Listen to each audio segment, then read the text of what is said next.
yekonsolinga. You understand?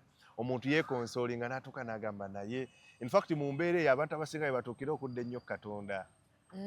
Kati okimanyi nti waliwo omuntu abakazi we beeyerusiriza n'okweyerusa kukendeeza obulumi nze bagamba waliwo abakazi bemmanyi waliwo wemmanyi eyo yeeyerusa lwa musajja mumukyawa n'agamba kati bwe kiba nga abadde ankya kati kanjagaladdemu okundaba ate nga nnakyukamu. Kati mu eyo process ebintu bibiri usually happens.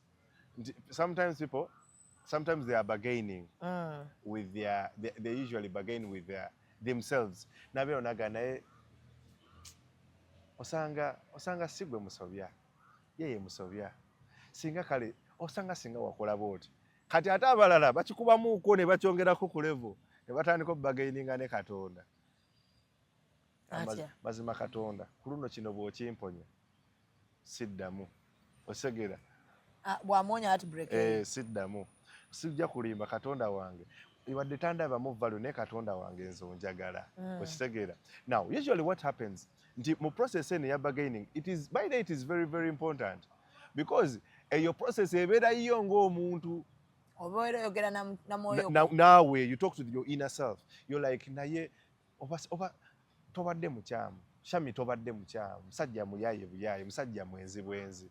Kati process eno lwaki nnungi nnyo etuyambako nti wali ku side ya process esembayo mu stage esembayo ebintu bye walowoozaako wano ng'otudde bikuyambako okukola decision okumuvinga on because mwaka kaseerako ku bargaining when we are still bargaining with ourselves we also contemplate so gano naye ngambadde mubeererawo osegeera kyobola baga grieving process kajjukira osobola obeerawo mu process eyo gamba mbu naye nga naye shami obadde muntu mulungi amasiga gabeera anti n'okaabawo erita osegeera n'okaabawo erita abantu bakutobya obutambaala ga naye mazima nze lwaki nze osegeera. Kati ebiseera ebisinga lwaki bargaining stage eno nayo nnungi nti otandika okwebalamu value yo ga naye kulesewo naye temuli osegeera ebintu ebimu byagala okufaanagana balabalamu abadde ampaaki mbadde mufunaku mbadde nteeka mu kyenkana kye era abasinga